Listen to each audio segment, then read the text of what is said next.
El hablar de Jesucristo nunca debe avergonzarnos. Nosotros somos testigos de Jesucristo. Él regaló la salvación por gracia y los resultados que el Espíritu Santo ha estado dando constantemente. Seremos sorprendidos de los grandes resultados que vendrán por el poder de Dios.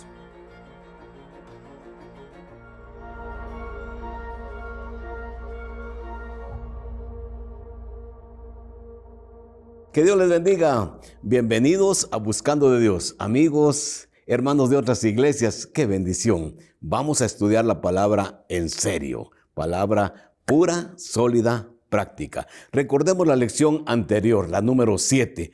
Pedro y Juan iban al templo a orar en la oración de las 3 de la tarde. Recordemos que habían 3 turnos de oración. 9 de la mañana, 12 del mediodía, 3 de la tarde. Un cojo de nacimiento se les acerca y les pide algo que ellos le den. Y Pedro responde, no tengo dinero, pero recuerden esto, el cristiano, que se le quede, el cristiano tiene siempre algo que dar. El cristiano siempre tiene algo que dar. Ojalá que lo entendamos, hermano, y que podamos pensar que no solamente es dinero. Y en el nombre de Jesús, ¿qué pasó? Aquel cojo fue sanado. Los siervos no se dieron su lugar, no vinieron a lucirse como héroes. Por el contrario, principiaron a presentar al Señor Jesucristo, el que hizo el milagro, y dieron el mensaje presentando a Jesús como el Mesías de los judíos que ellos habían desechado. Y al hablar de eso, acuérdense que siempre ellos utilizan Biblia, las profecías, y aquellos a través de las profecías le confirman a la gente que Jesús es el Mesías que ellos están esperando. Ahora vamos a entrar al capítulo 4. Ahora mi pregunta es esta: ¿está usted testificando de Cristo? Hermano, ¿está usted aprovechando el tiempo? ¿No se avergüenza usted? Espero que así sea. Ahora, miremos los resultados de ese milagro. Resultados positivos y resultados negativos. Verso 1 al 4 de Hechos 4. Hablando ellos al pueblo, vinieron sobre ellos los sacerdotes, con el jefe de la guardia del templo y los saduceos. Mire qué palabra, resentidos de que enseñasen al pueblo y anunciasen en Jesús la resurrección de entre los muertos. Y les echaron mano y los pusieron en la cárcel hasta el día siguiente, porque ya era tarde. Pero muchos de los que habían oído la palabra creyeron, y el número de los varones era como 5,000. Póngame atención ahora. Viene la primera persecución, así le vamos a llamar. El diablo nunca va a estar tranquilo cuando se testifica del Señor Jesucristo. Aquí se dice los saduceos. Quiero ir enfatizando para que conozcamos más. Los fariseos eran un grupo religioso, al igual que los saduceos, al igual que los fariseos. Eran 2 grupos religiosos del pueblo de Israel. Los saduceos, eran los encargados del templo. Tenían su guardia para el templo, para velar por el orden y el buen funcionamiento en el templo. Esos eran los saduceos. Recordemos que también habían muchas diferencias entre saduceos y fariseos. Ahí estaban como llevándose, pero había diferencia especialmente en su teología. Oigan esto, los saduceos no creían en la resurrección. Por eso cuando aquí Pedro principia a hablar, qué sabiduría, principian a hablar del Cristo resucitado. Qué golpe para estos, porque estos no creen en la resurrección, número 1. Y tampoco creen en la existencia de ángeles. No hay ángeles, no existen los ángeles. Ese es el concepto de los saduceos. Quiero que recordemos, porque quiero que se ría un poquito. Que recordemos, aunque lo vamos a estudiar en el capítulo 23 de Hechos, que Pablo fue acusado igual que siempre, igual que aquí Pedro y Juan, por predicar el evangelio. Lo llevaron a una reunión de líderes judíos y ahí habían fariseos y saduceos. Yo quisiera tener esa sabiduría del apóstol Pablo. Y Pablo, cuando vio que habían esos 2 grupos, entonces principió a dar su discurso de defensa. Oiga, por favor, lo que dice Hechos 23:6. Entonces Pablo, notando que una parte era de saduceos y otra de fariseos, alzó la voz en el concilio, donde estaba la gente especial de ellos. Varones, hermanos, yo soy fariseo, hijo de fariseo. Acerca de la esperanza de la resurrección de los muertos se me juzga. ¿Me está entendiendo? Señores, aquí me traen acusándome de que yo creo en la resurrección. Y entonces, ustedes ríase, los fariseos se levantaron. No, este señor no tenemos por qué acusarlo de nada. Claro que cree en la resurrección. Y los otros saduceos, no hay resurrección. Y se quedaron peleando fariseos y saduceos de que sí, de que no hay resurrección. Y don Pablo agarra camino y se va. Fantástico, pero todo por explicarles quiénes eran los saduceos, hermano. Hablando ellos al pueblo, dice el versículo 1. Acababan de sanar a este hombre, estaban hablando con la gente que era multitud. Notemos cuánta libertad puede dar el Espíritu Santo. Pregúntese, ¿será solo para Pedro o solo para Pablo? ¿Cuánta libertad da el Espíritu Santo? Notemos primero el gran cambio del apóstol Pedro, aquel hombre impulsivo con Jesús y que después de prometerle a Jesús que no le iba a traicionar, que iba a estar dispuesto a morir con él, le traicionó porque le negó 3 veces. Apunte Mateo 26, 33, 35. Mateo 26, 33 al 35. Ahora ese Pedro, sin Jesús que lo respalde físicamente, está ante una gran multitud hablando con autoridad. Eso solo Dios puede hacerlo, hermano. ¿Y usted y yo? ¿O será que solo Pedro tiene el derecho de las llaves que el Señor le dio en Mateo 16? ¿Se acuerda? A ti te daré las llaves. Lo que abras, lo que amarres aquí se va amarrado en el cielo. Eso es para todos nosotros también, los que podemos testificar de Jesucristo. Vinieron sobre ellos los sacerdotes. Voy a recordar para que estemos bien empapados de esto. El sacerdocio judío, ¿cuándo se inició? Cuando el pueblo de Israel salió de su esclavitud en Egipto, ya salieron al desierto como una nación libre, soberana, independiente, diríamos hoy, ¿verdad? Ya salieron. Y entonces estos, miren lo que necesitaban. Primero, necesitaban una constitución. Y ahí fue escribiéndose la Torá. Génesis, Éxodo, Levítico, Números, Deuteronomio, que es la constitución de los judíos. Pero también necesitaban un liderazgo, no solamente el liderazgo normal de la nación, sino que el espiritual. Y entonces Dios puso a Moisés como el gran caudillo, el libertador. Pero a nivel espiritual puso al hermano de Moisés, levitas, todos levitas de la tribu de Leví, para que fuera el primer sumo sacerdote. Y de ahí se estableció el sacerdocio en Israel. Eso fue en Levítico capítulo 8. Quiero que lo vaya recordando, porque los sacerdotes los puso el Señor como intermediarios. Aquí está Dios, aquí están los sacerdotes, intermediarios por el pueblo, por la gente pecadora. Lamentablemente usted se ha dado cuenta que hay una religión que todavía tiene a sus sacerdotes de esa manera. La gente llega y le confiesa sus pecados, ellos absuelven a la gente y se supone que ellos van a interceder a Dios por ellos.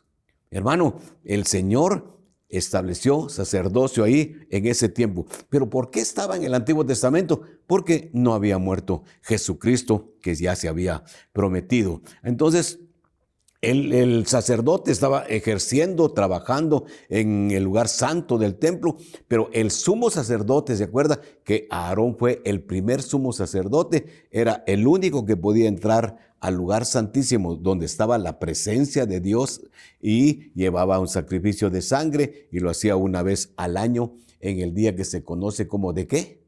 Expiación, Levítico 16. Bueno, ahora les recuerdo. Nosotros, ¿por qué no tenemos intermediarios, hombres humanos? ¿Por qué? Porque el Señor dice que nosotros somos sacerdotes. Y entonces nosotros podemos entrar con libertad delante del Señor. Gracias a Dios. Ahora, en ese tiempo, el Imperio Romano, fíjese usted, que dominaba todo el mundo, había delegado a los sacerdotes el cuidado y la seguridad del templo. Y dice que vinieron ahí donde estaban los apóstoles, mire el versículo 1, con el jefe de la guardia del templo. Era la fuerza policial, la policíaca del templo. Y el versículo 2 como principia, resentidos. Aquí están las reacciones negativas ya, hermano. Pensemos por un momento, ubíquese en el concepto de esa gente, que usted pensara como ellos.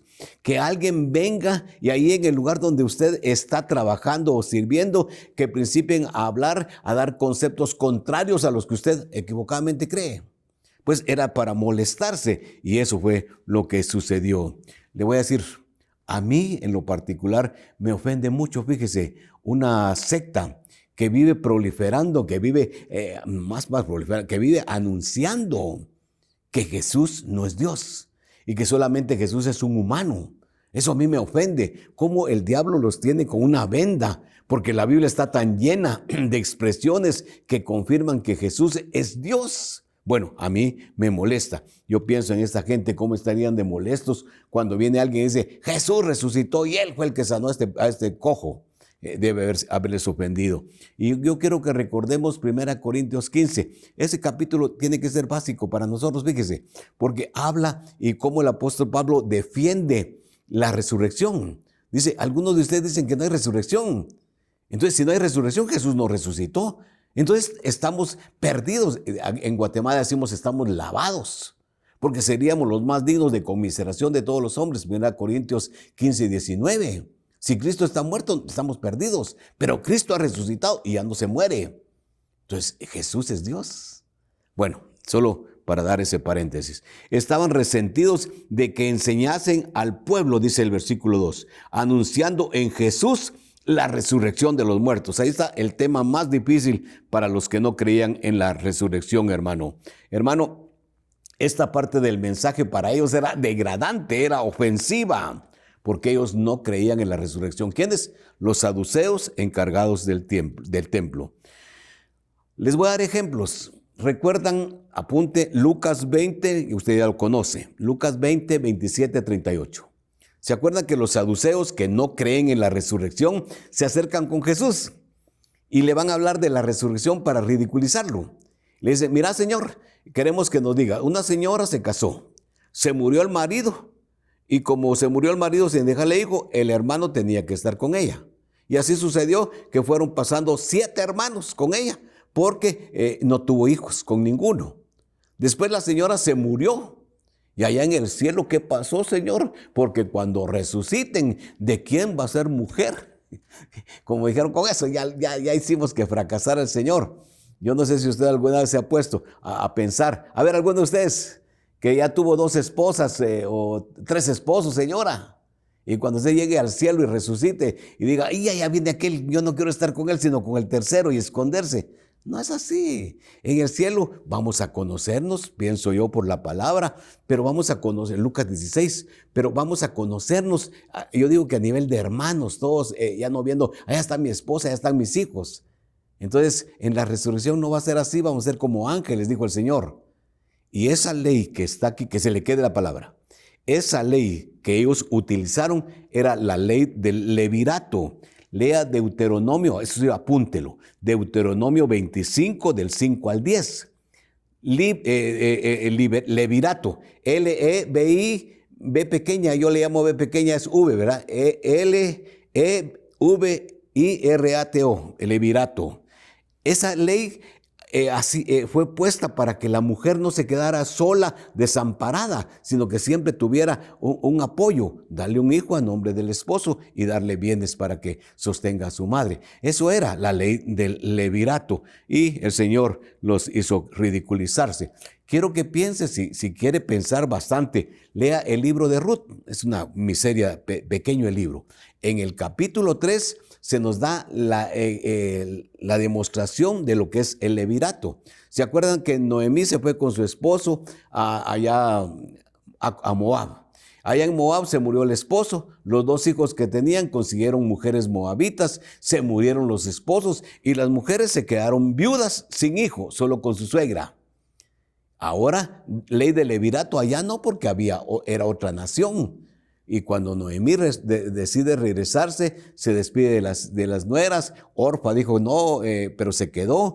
Y entonces Ruth, con aquel versículo famoso, no me ruegues que te deje ni me aparte de ti, porque donde quiera que tú fueres iré yo, tu pueblo será mi pueblo y tu Dios será mi Dios. Y regresa. Y allá, para no hacérselo largo, apareció Booz, un señor ya grande, que era el que podía cumplir la ley del levirato. Él se casó con Ruth, y de Ruth resulta la genealogía para Jesús. Ella es tatarabuela del Señor Jesús. Bueno, qué fascinante. Ahí está la ley del levirato. Bueno, pero también no se quedó Jesús, sino que les habló, y esto es bueno para que lo entendamos. El Señor Jesús se quedó con ellos y dice, miren, Dios no es Dios de muertos, ¿verdad? No, claro que no, es Dios de vivos. Entonces, ¿por qué Dios dice, yo soy el Dios de Abraham, de Isaac y de Jacob? ¿Están muertos, pues? Es que van a resucitar. Entonces los dejó callados, porque Dios no es un Dios de muertos. Gloria a Dios. Ahora, alguien, y acabo de oírlo, por eso lo quiero enfocar. Alguien está enseñando y dice que cuando uno se muere, no se va directo al cielo, sino que se queda durmiendo, se queda roncando. Y cuando venga Jesucristo, nos viene a despertar. Hasta ahí vamos a conocer a Dios. Hermano, desde que usted se muere, su alma y su espíritu parten para estar con el Señor eternamente. Después ya nos va a ser un cuerpo glorificado, pero no es que estemos roncando al morir, ¿verdad? Eso lo explico porque hay una doctrina que piensa que sí, nos quedamos dormidos. Bueno, ahora vamos al versículo 3.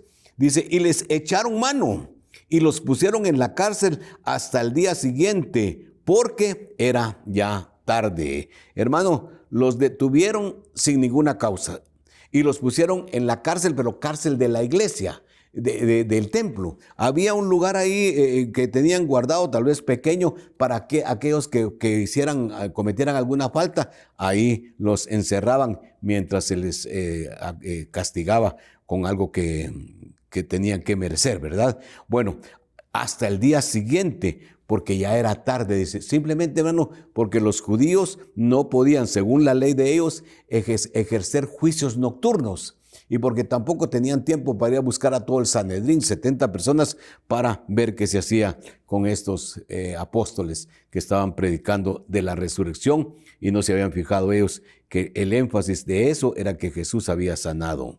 Bueno, le quiero pedir un favor. Yo sigo con mi sueño de que los que están conmigo, mi iglesia, no lo logro 100%, segurísimo. Que los que comparto la palabra, que dejen de ser lectores y que sean estudiosos de la Biblia. Entonces, cuando usted se mete a leer la Biblia, el pasaje más sencillo que sea, póngale atención a detallitos y se va a dar cuenta cuánta magnitud tiene la palabra de Dios para los predicadores. Eso es bien importante. Fíjese usted, yo quiero que piense. Los apóstoles llegaron a la oración de las 3 de la tarde. Pero oiga, porque hablo con algunos de ustedes, hermanos, miro a los de mi iglesia. Llegaron a las 3 de la tarde a orar. Yo creo que Pedro y Juan no llegaron a las 3:10. Ya había principiado la oración. No, ellos llegaron antes para sentarse, para estar preparados para orar en el momento que se iniciara. Algunos de ustedes, 8 de la mañana principiamos en la iglesia, llegan como 8:40. A las 10:30 principiamos, llegan como a las 11:10. ¿Y por qué, hermano? Estos apóstoles no estaban así. Ahora, mira por qué quiero enfatizar esto. Entonces llegaron antes de las 3. El milagro sucedió antes de la oración, a las 3 de la tarde. Y ahora dice aquí que los apresaron y que ya no podían, fíjese, no podían juzgarlos porque ya era demasiado tarde. Le voy a poner mínimo 6 de la tarde que los apresaron. Entonces, entre 3 de la tarde, que fue el milagro, y 6 de la tarde, que fue el milagro, ¿qué pasó? Oiga, veo a los apóstoles aquí hablando de Jesucristo, hermano, presentando el mensaje de salvación. Una gran enseñanza para nosotros, hermano. Tenemos que aprovechar el tiempo para el Señor. Y me gustaría que leyéramos Filipenses 1, 12 al 14. Ese pasaje yo lo conozco, lo sé bastante, pero se los voy a leer, porque Pablo estaba preso cuando escribió la carta del gozo, en Filipenses 1, 12 al 14. Él dice, quiero que sepáis, hermanos, que las cosas que me han sucedido han redundado más bien para el progreso del evangelio. ¿De qué manera? De tal manera que mis prisiones se han hecho patentes en Cristo en todo el pretorio. Pretorio era la guardia pretoriana. A Pablo lo tenían preso y habían soldados cuidándolo. Entonces, soldado que caía, él lo evangelizaba. Toda la guardia pretoriana había sido evangelizada mientras Pablo estaba preso. Pero dice, la mayoría de los que no están presos, de los hermanos, tomando ánimo en el Señor con mis prisiones, se atreven mucho más a hablar la palabra del Señor. ¡Qué lindo! Sin temor, dice. Principiaron a hablar de Cristo ahora que está Pablo preso. Hagámoslo nosotros. Pero miren el 15. Algunos a la verdad predican a Cristo por envidia y contienda, pero otros de buena voluntad. Lo que a mí me agrada, sigue diciendo Pablo, es que se predique a Cristo. Aprovechar la oportunidad. Había gente que decía, vamos a predicar porque Pablo está preso. Y otros decían, vamos a predicar, demostrémosle que no lo necesitamos. No importa, de todos modos se predica a Cristo. ¿Cómo es de fascinante pensar en eso, hermano? Que de verdad no tengamos celos ministeriales y que podamos todos unirnos para confrontarnos contra el mismo enemigo que tenemos. Bueno, yo quiero recordarles a ustedes eso de aprovechar el tiempo, porque cuando nosotros salíamos con mi esposa Amandita y un grupo que teníamos, íbamos a grandes campañas en las iglesias, y las campañas eran de 3 días, pero era terrible como para aprovechar el tiempo.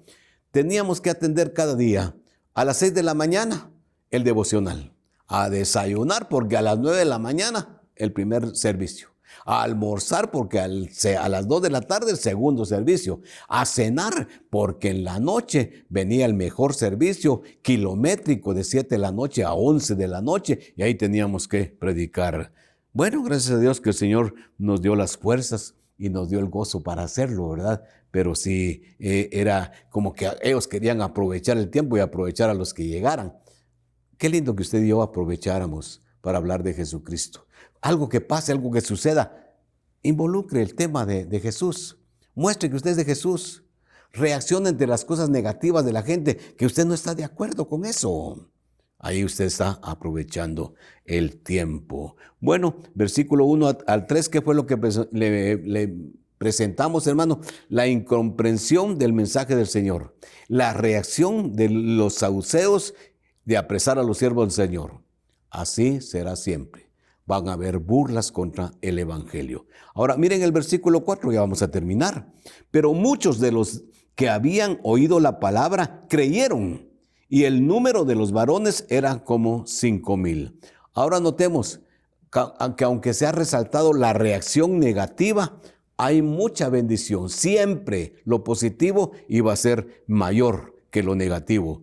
Pero muchos de los que habían oído la palabra, esto ya es bastante, hermano. Muchos de los que habían oído la palabra, no todos, los que vinieron a escuchar la palabra del Señor. Y recordemos que usted y yo somos instrumentos de Dios y que los resultados los da el Señor.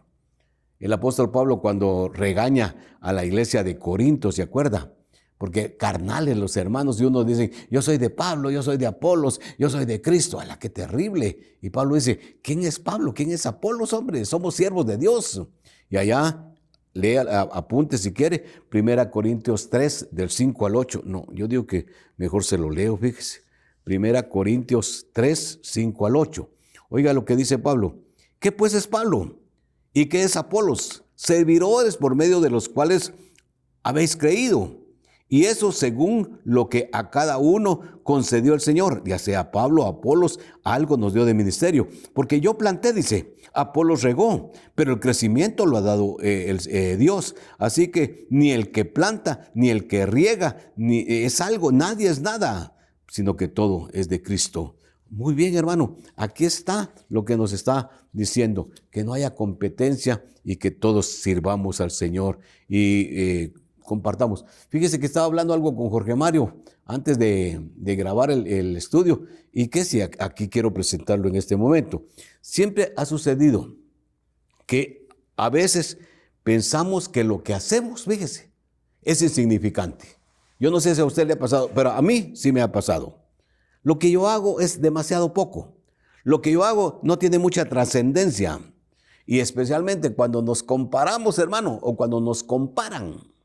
Hermano, hay un hombre que va a predicar no sé a qué hora. Es 50,000 conectados. ¡Hala!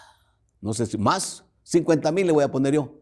Se conecta y va a predicar el pastor Jorge Hernández Toca. Y el pega de brincos cuando hay 100 conectados.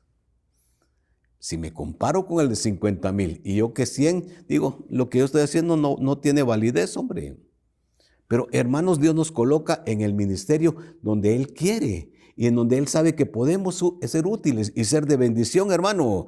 Hermano, ojalá que entendamos esto, que lo mucho o lo poco lo que hagamos, lo hagamos para el Señor, sabiendo que Él es el que va a evaluar. Y otra cosa, oiga, Dios nos va a sorprender con resultados. Resultados positivos. Muchos escucharon, dice aquí, y muchos reaccionaron al entregar sus vidas a Cristo. Y dice, como de 5,000. Le voy a, porque siempre expongo, lo expuse mucho en el libro de Apocalipsis. Siempre les expongo esto. La crítica. Hay gente que se dedica a leer la Biblia con atención solamente para encontrarle a la Biblia defectos, para ver que la Biblia se contradice, que tiene errores. Y cuando se habla esto de los 5,000, hay crítica. Y dice, miren, no puede ser 5,000, ahí están mintiendo, porque ahí no iban a caber 5,000 gentes. Y si cabían 5,000, no aceptaron los 5,000, porque dice como 5,000. Entonces, ahí está mintiendo la Biblia. Y yo creo darles a ustedes una opción de pensamiento. Eso quiero contárselo a usted. Aquí aceptaron muchos al Señor Jesucristo. Y contando los 3,000 que aceptaron a Cristo en el primer mensaje del apóstol Pablo, ahora ya llegamos a 5,000 convertidos. Eso puede ser una opción. Acuérdese, la Biblia no nos da exageradamente detalles que nos van a distraer. Vamos al grano. La cosa es que la palabra fue escuchada después del milagro que se vio ahí, hecho por el Señor Jesucristo. Bueno, aquí hagamos un balance, hermanos. Comparemos aquí lo negativo con los resultados positivos de ese hermoso día y que no se nos olvide. ¿De dónde partió eso? De la gran bendición de que un cojo de nacimiento, ¿qué pasó? Es sanado, ya está pegando de brincos y agarrando a los apóstoles que no lo suelta. Ahora, ¿fue malo que los apresaran, hermano? Ahora se los metieron presos por la bendición que pasó. No, hermano, no fue nada malo. Porque lo veremos en la otra lección, que ahora tuvieron la oportunidad, nunca lo hubieran tenido, los apóstoles, de confrontarse con todos los líderes, con el Sanedrín, y darles el mensaje a los del Sanedrín. Así es que todo ayuda bien, Romanos 8:28. Bueno, el estudio de hoy ya vio.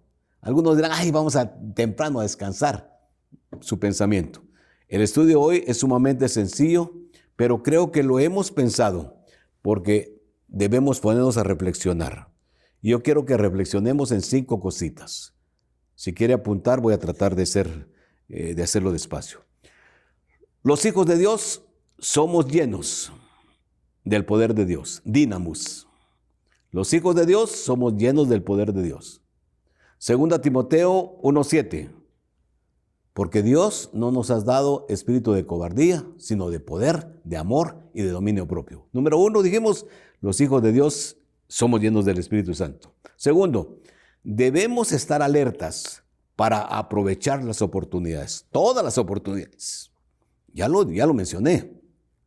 Debemos aprovechar o estar alertas para aprovechar todas las oportunidades. Tercero, nunca, para Jorge Hernández Toca, debemos evaluar lo que hacemos, si es sencillo o si es insignificante. Dios es el que respaldará. Nunca debemos evaluar lo que hacemos, si es sencillo o insignificante.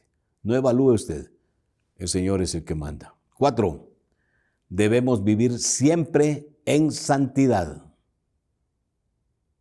Y 5, debemos tener no solo en nuestra mente, sino que baje a nuestro corazón la gran comisión.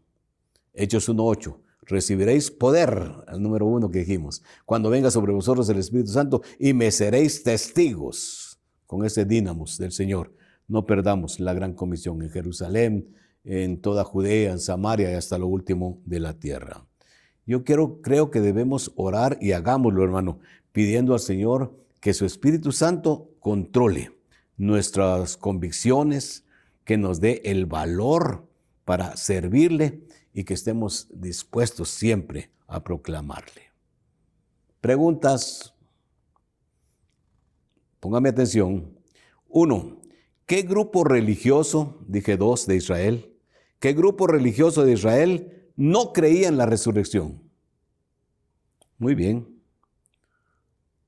Segunda pregunta. A Jesús, de los saduceos, sobre la mujer que fue esposa de 7 hermanos. ¿Se acuerda cuando hablaron? Puse el ejemplo. Los saduceos hablaron con Jesús de una esposa que tuvo 7 esposos a los 7 hermanos. ¿Cómo se llama esa ley? La mencioné, Deuteronomio 25. Dígame el nombre de esa ley bíblica. Oramos. Padre nuestro que estás en los cielos, santificado sea tu nombre. Te damos gracias porque tú me estás hablando y me estás diciendo que yo tengo que servirte, Señor, con todo mi corazón, con todas mis fuerzas y con toda la capacidad que tú le das a tus siervos, a todos. Y que no tengo que estar comparándome con nadie, porque tú eres el que coloca a tus siervos en el lugar donde crees que pueden servir. Gracias, Señor, porque todos nosotros tenemos el poder, no unos exclusivos. Ayúdanos a poder cumplir para compartir el Evangelio, para no quedarnos callados, para testificar de ti. Gracias, Señor, que tu palabra, que fue sencilla, llegue a través del Espíritu Santo a tocar nuestros corazones. Lo agradecemos en el nombre de nuestro Señor Jesucristo. Amén. Amén. Que Dios los bendiga, mis hermanos.